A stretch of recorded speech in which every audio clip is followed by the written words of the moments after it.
In the 19th century, the British and Chinese went to war on two separate occasions. The reasons why they went to war are both simple and complicated. The more complicated reason has to do with the trade policies of the British Empire and centuries-old entrenched attitudes on the part of the Qing dynasty. The simple reason had to do with pushing drugs as a matter of national policy. Learn more about the Opium Wars, why Britain and China went to war, and how it affected the future of China on this episode of Everything Everywhere Daily.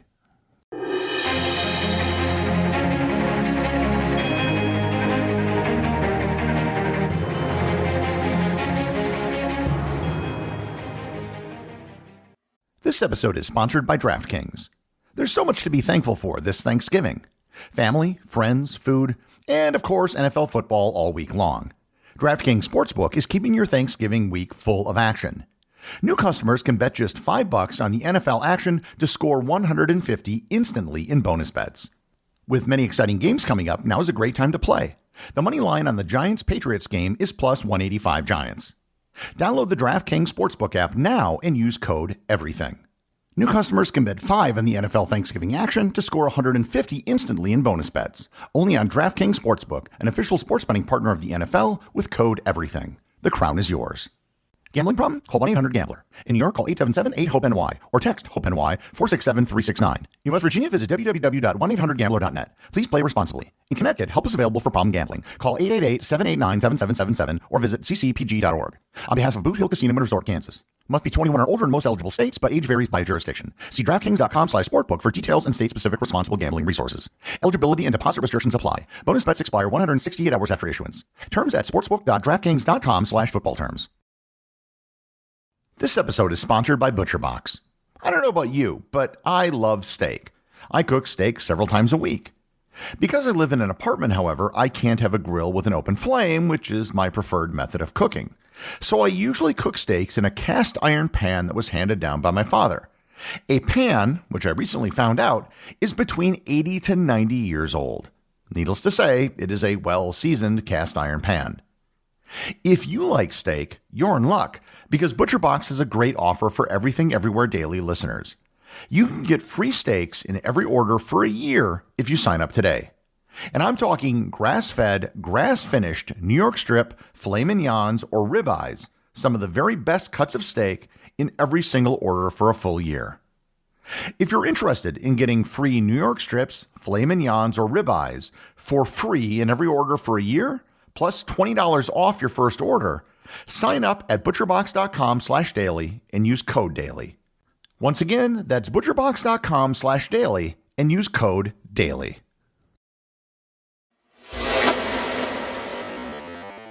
I normally give a bit of background to explain most episodes that deal with a historical event.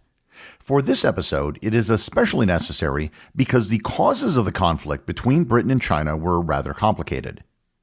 Understanding the Opium Wars, and there were two of them, requires understanding how China got to such a point, how Britain got to such a point, and the history of opium. But first, let's start with China. The 18th and 19th centuries were the tail end of the Qing dynasty. If you remember back to my episode on Chinese dynasties, it began in 1636, and after 300 years it was starting to experience a terminal decline. It would be the last imperial Chinese dynasty. It suffered from corruption, an inefficient bureaucracy, and internal rebellion such as the White Lotus Rebellion, which took place from 1794 to 1804. However, the Qing dynasty also had to deal with something that other Chinese dynasties never did: pressure from European naval powers. The Chinese also continued to practice cultural traditions that had been the norm for centuries. Perhaps the biggest meta-tradition, and the one that dominated how China viewed itself in relation to the rest of the world, was that of the Middle Kingdom. The Chinese often called themselves the Middle Kingdom. The idea behind the Middle Kingdom is that China was the center of the civilized world. As such, they felt themselves to be self-reliant and didn't really need anything that the outside world had to offer. This had enormous implications for Chinese trade policy.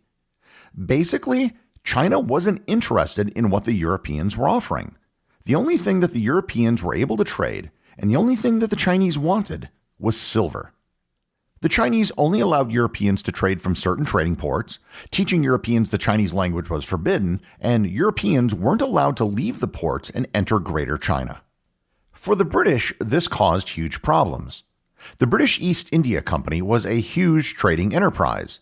In addition to finding markets for British-produced goods, they also brought goods from Asia to Britain. The British people had an insatiable demand for Chinese luxury products, including porcelain, silk, and, most importantly, tea. If you remember back to my episode on tea, at the time, China had an almost monopoly on tea, and the British had developed into a tea-drinking culture more than any other country in Europe. The problem was that the Chinese only wanted silver, and the British didn't produce any silver. They had to get their silver from places like Mexico, which was very inefficient. What the British needed was some product that they could trade with the Chinese to help reduce their enormous trade deficit. And they found that product in opium. Here I should explain a little bit about what opium is. Opium is a milky latex that comes from the seeds of a particular species of poppy plant known as Papaver somniferum, otherwise known as opium poppy.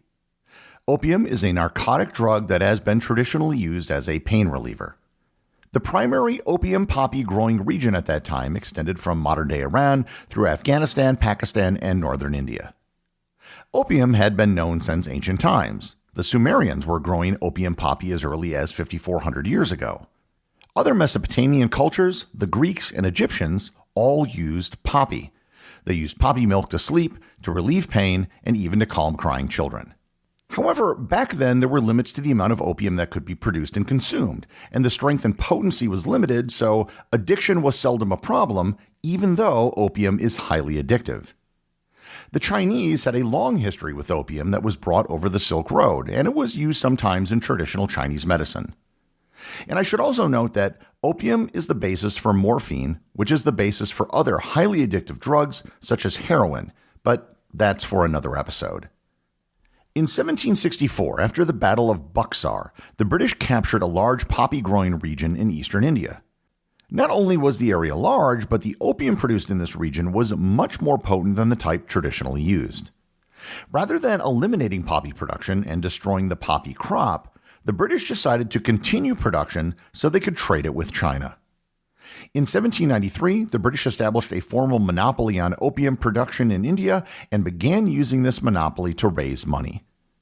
The British had been trading opium with China for decades, but in relatively small amounts.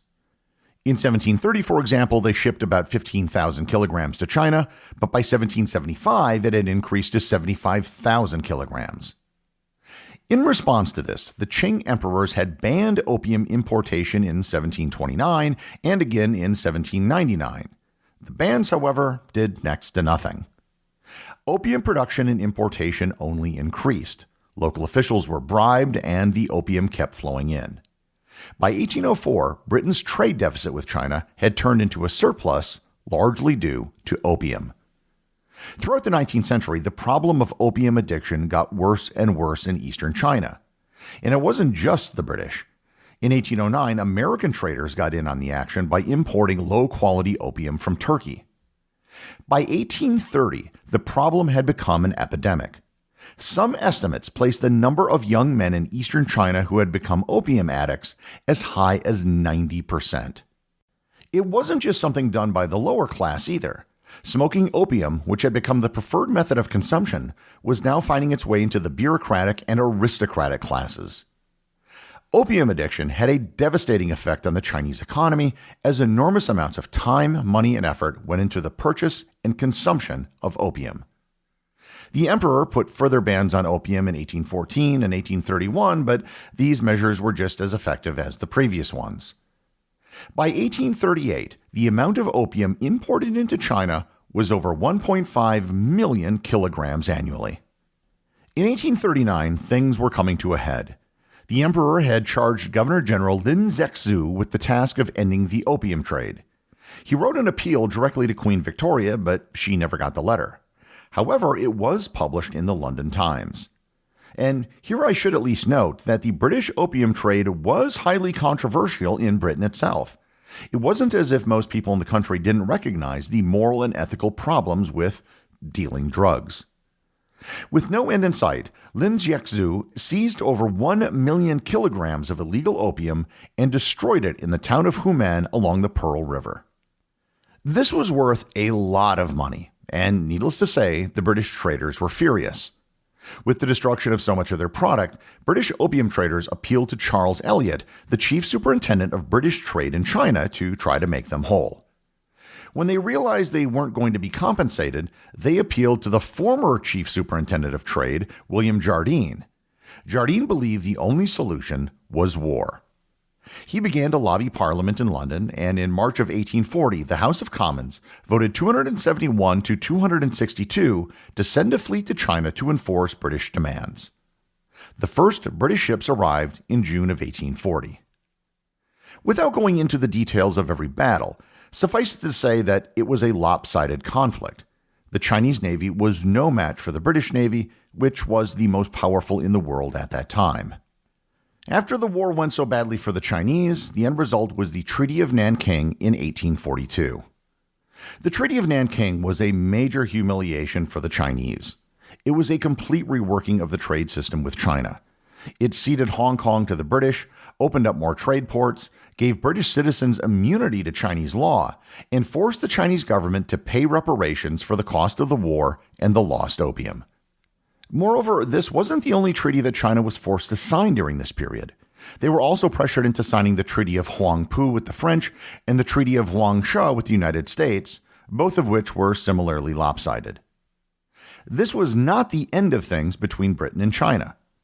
While the opium trade was still technically illegal in China, it didn't stop after the Treaty of Nanking. In fact, it increased. In the following years, the British found themselves with more colonies in the region that needed money, like Singapore, and their trade deficit with China had returned due to the sheer amount of tea that they were now importing. The British began pressuring China to renegotiate the Treaty of Nanking to give the British even better trade terms. The Qing emperor continued to try to stop the importation of opium and its consumption, and he once again appointed a commissioner to stop the opium trade. And once again, mirroring what happened in 1839, everything came to a head on October 8, 1856, with the Arrow incident.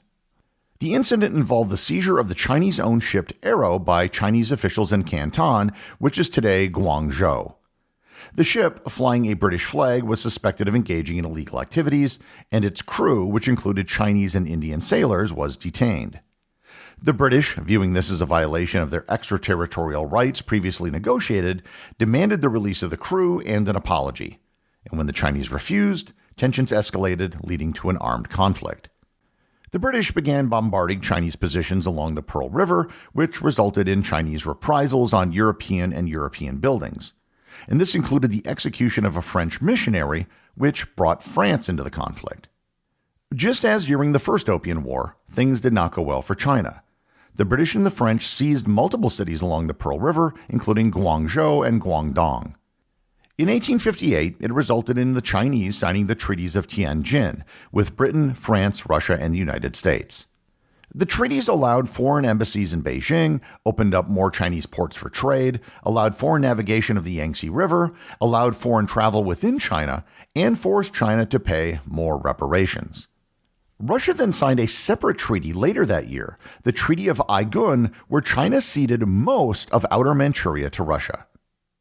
These treaties just mounted the humiliation for China, and it wasn't even the end of the war. Advisors to the emperor urged him to resist honoring the treaties, which only resulted in the British taking forts near Tianjin and eventually marching into Beijing in 1860, sacking the city and burning the Imperial Summer Palace. The sack of Beijing saw the destruction of the Yongle Encyclopedia, which was written in 1408 during the Ming Dynasty. At the time, it was the single largest encyclopedia in the world, and only 3.5% of the encyclopedia survived the sacking. The end of the Second Opium War was marked by the Treaty of Peking, which was similar to the other treaties that China was forced to sign. It further opened up China to the west and gave more land concessions to the British, including the Kowloon Peninsula across from Hong Kong. The Opium Wars have largely been forgotten in the West. Many people in Britain, France, and Russia, the countries that took part in the conflict, have never even heard of it. However, it has never been forgotten in China. The Opium Wars was the start of what was called the Century of Humiliation, a period of domination by foreign countries that lasted through the Second World War. The lopsided treaties signed by the Qing government were responsible for further domestic unrest, including the Boxer Rebellion, which will be the subject of a future episode. Rectifying and reversing the century of humiliation has been central to Chinese foreign policy ever since the mid-19th century. There are still over 600,000 square kilometers, or 231,000 square miles of land that was handed over to Russia during this period, which has never been returned. An area approximately the size of a country like Ukraine. As for opium use in China, production eventually shifted to domestic growers and away from imported opium. By 1907, the British agreed to cease imports. Once opium production had become largely domestic, it was possible to halt production later in the 20th century. It would not be an exaggeration to say that the modern international narcotics trade had its origin in the 19th century opium trade. In the end, the British created tens of millions of drug addicts and permanently altered the course of China simply to address a trade deficit which came about largely from the British desire for tea. The executive producer of Everything Everywhere Daily is Charles Daniel. The associate producers are Peter Bennett and Cameron Kieffer. I wanted to give a big thanks to everyone who supports the show on Patreon. Your support helps me put out a new show every day. And if you're interested in Everything Everywhere Daily merchandise, Patreon is currently the only place where it's available. And if you'd like to talk to other listeners of the show and get notified of future episodes and projects, please join my Facebook group or Discord server. Links to everything are in the show notes.